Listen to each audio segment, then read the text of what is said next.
How's it going, everybody? So, like you guys read in the description, this is going to be a live stream with an infectious disease physician from our local area, who I'll introduce here in a second.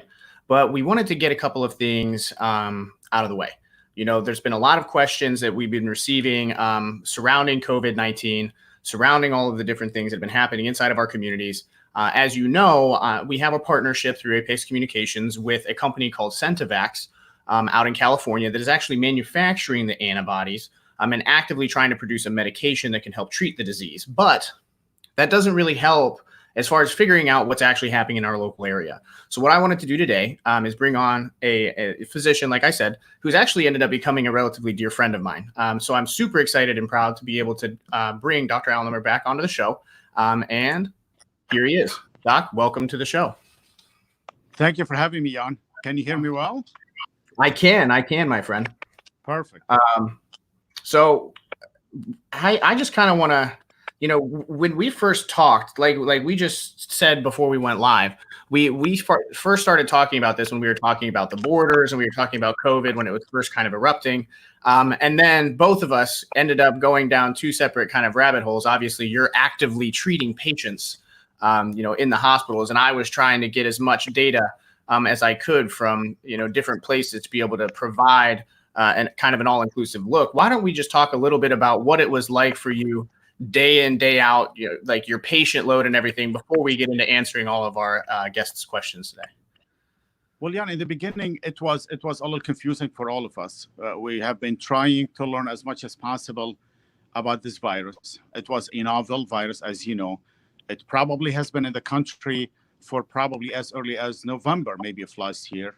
Mm-hmm. And the symptoms kind of overlapped at that point with influenza. It was about, you know, between that and the influenza season, right. It was a little confusing. And once we started learning about the virus and how it's transmitted and the mortality rate with it, that was a little more significant than influenza.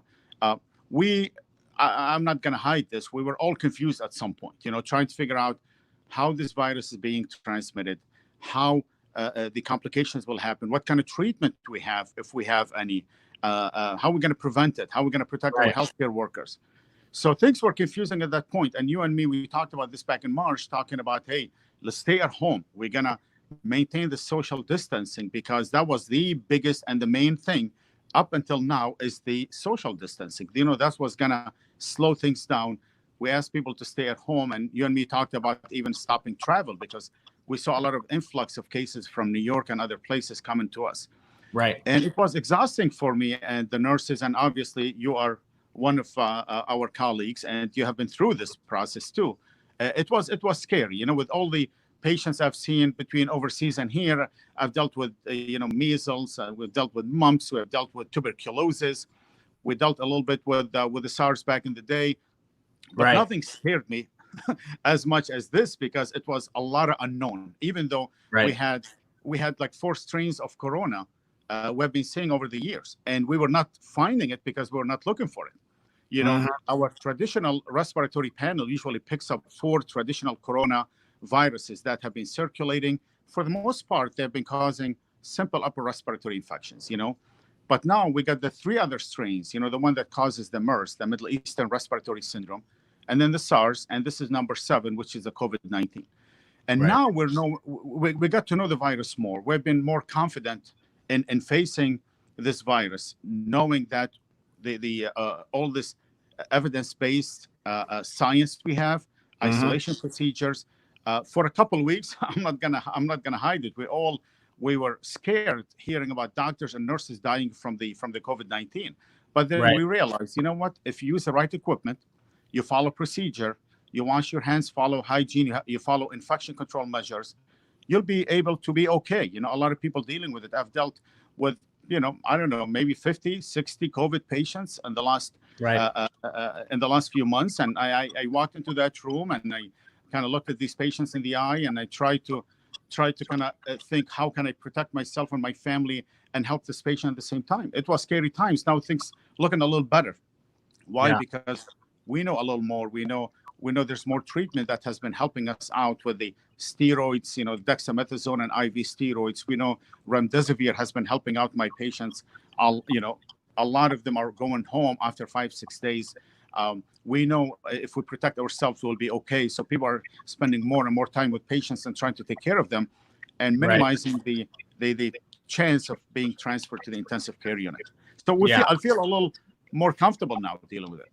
Yeah, I'm sure. I mean, and that's something that I think is beautiful about the medical community in general, and something that I've tried to advocate for from, my place as a colleague in this community, is that anytime, the beautiful thing about medicine and the scientific method or anything is that you start with a hypothesis, you either prove it correct, you prove it incorrect, and then you move on. And every single time you do that, the process gets better, the treatments get better, new things are identified.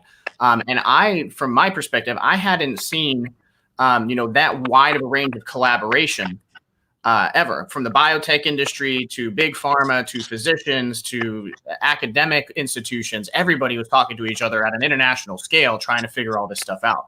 And before we move into anything else, for the people that are watching right now, if you know anybody inside of your friends list that needs to hear this type of stuff, it's really easy to help out and get the message to spread. So all you have to do is, there's a little button on the bottom right-hand corner of the screen that you're looking at right now. You click share and then click start watch party. What that does is it puts a video on your timeline, notifying your friends that you're listening to, a piece of information that you believe that they would find valuable. And that's what we're really all about, is trying to provide as much value as possible to the people, specifically inside of Stark County for right now. But if any of my friends or any of the listeners that are partaking right now are from out of state, this is also information that you'll be able to utilize. So, Doc, we actually got a list of questions here from the audience that they kind of submitted that we wanted to run by you and see what your thoughts were.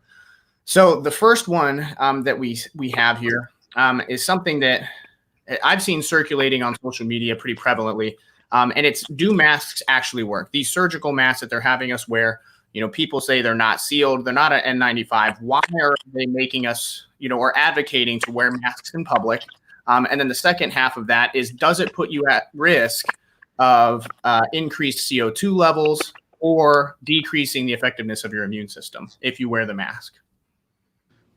Well, as you know, Jan, we, as doctors and nurses and healthcare professionals, when we put people in isolation, let's say someone in influenza or droplet isolation, or they are in airborne isolation like tuberculosis and some other illnesses, we know that these masks protect us when we go into that room. Obviously, when we create a pressure room, and specifically when it comes to droplets, if there is a way you can stop these droplets that travel between 3 to 6 feet, if you can you stop that from that person who is transmitting it to the person who's receiving it, you have achieved a lot. And it has been a process, and confusing process in the beginning, when CDC and everyone else was saying, well, probably the mask is not necessary. Should we wear a mask as the doctor, even if I'm not seeing patients, walking around, going from one room to another, and all of that? And the evidence is, we know it protects us.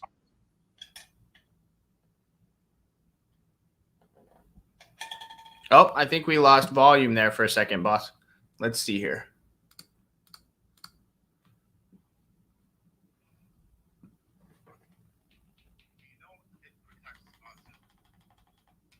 All right, give it a shot. Try talking again. All right, you may want to try to pop in and pop back, or pop out and pop back in. See if that'll work.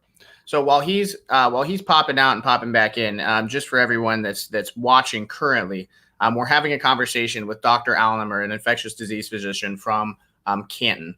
And we're talking about some specific questions that the audience has asked. So let's bring him back up on screen here. Oh, I don't know why I can't hear you, man. Let's see. Nope, you're not muted.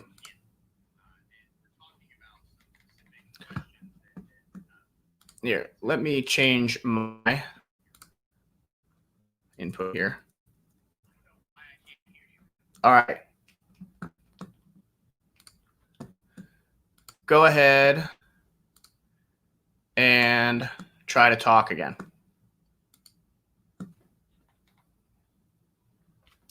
We kind of lost stream here, guys. So we'll wait and try to work out some of the kinks here and see what's going on. But so far, what we've talked about really is just that they've had a large ability within the medical community to try to, fix certain things or different treatments, other methodologies that they've implemented that Dr. Al-Nemr has seen become useful, whether it's medications or anything else in the medical community.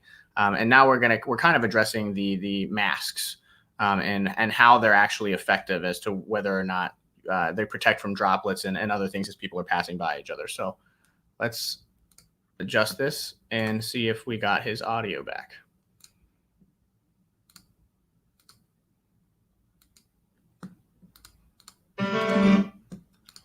All right, Doc, give it a shot.